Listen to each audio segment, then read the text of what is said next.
கிறிஸ்துவுக்குள் பிரியமானவர்களே, ஆண்டவராகிய இயேசு கிறிஸ்துவின் விலையேறப்பெற்ற நாமத்தினாலே இன்றைய பரலோக மன்னா நிகழ்ச்சிக்கு உங்கள் யாவரையும் வரவேற்கிறோம். இன்றைக்கு கர்த்தர் ஒற்றுமையையும் அதன் ஆசீர்வாதங்களையும் குறித்து பேசுவாராக. அதற்கு ஆதாரமாக 133 சங்கீதத்தின் 1-3 வசனங்களை வாசிக்கிறேன். இதோ சகோதரர் ஒருமித்து வாசம் பண்ணுகிறது எத்தனை நன்மையும் எத்தனை இன்பமானது. எர்மோன் மேலும் சீயோன் பர்வதங்கள் மேலும் இறங்கும் பனிக்கு ஒப்பா இருக்கிறது. அங்கே கர்த்தர் என்றென்றைக்கும் ஆசீர்வாதத்தையும் ஜீவனையும் கட்டளையிடுகிறார். கவனிங்கள், கிறிஸ்தவ வாழ்க்கையிலே ஒற்றுமை என்பது மிக மிக முக்கியமானது. ஒரு மனம் என்பது ரொம்ப ரொம்ப முக்கியமானது. கவனிங்கள், 133 சங்கீதம் என்ன சொல்கிறது? இதோ சகோதரர்கள், கர்த்தருடைய பிள்ளைகள் ஒருமித்து ஒற்றுமையாய் வாசம் பண்ணுவது, கூடி வாழ்வது அல்லது கர்த்தரை ஆராதனை செய்வது எத்தனை நன்மையும் எத்தனை இன்பம், கணக்கில்லாத இன்பத்தையும் எண்ணில்லாத நன்மைகளையும் நமக்கு தருகிறதாக இருக்கிறது. அதுல 2 காரியங்கள், 2வது வசனம் ஒன்று சொல்கிறது, 3வது வசனம் சொல்கிறது.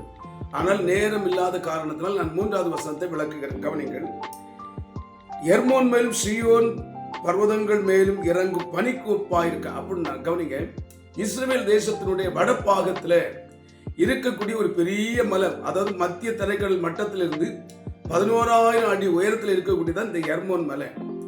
அது டெய்லி பனி அப்படியே சூழ்ந்து அந்த மலை மேலே இறங்கிக்கிட்டே இருக்கும். இறங்கி முடியும் பொழுது அது பக்கத்தில் இருக்கக்கூடியது ஒரு சின்ன மலை, சீயோன் மலை, சீயோன் பர்வதம். அதுல இறங்கி முடித்த பின்பாடு அப்படியே இறங்கி சீயோன் பர்வத்திலே இறங்கும். அப்படி இறங்கும் போது என்ன நடைபெறுகிறது? பனியானது மலைகளையும் மலை சார்ந்த இடங்களையும் நினைக்கும் பொழுது விதைகள் முளைக்கிறது, செடிகள் வளர ஆரம்பிக்கிறது, மரங்கள் செழிக்க ஆரம்பிக்கிறது, கனி கொடுக்க ஆரம்பிக்கிறது. இப்படி ஒரு பெரிய செழிப்பான ஆசீர்வாதமான வாழ்வு உண்டாகிறது என்று வேதம் போதிக்கிறது.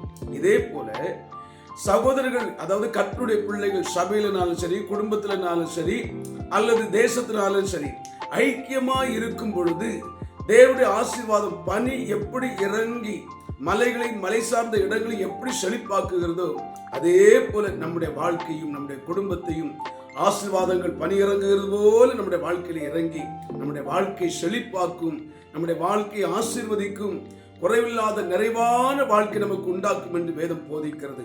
கவனிகள், கிறிஸ்துவுக்குள் அருமையானவர்களே, இன்றைக்கு குடும்பங்களிலே சண்டைகள், போராட்டங்கள் ஏராளமாய் பெருகி வருகிறது. ஆனால் கிறிஸ்தவ குடும்பத்திலே, நீதிமானுடைய குடும்பத்திலே கம்பீர சத்தம் உண்டு என்று வேதத்திலே எழுதியிருக்கிறது. ஆகவே பாடல், துதி, ஜப சத்தங்கள் நம்முடைய குடும்பத்தில் நிறைந்திருக்கட்டும்.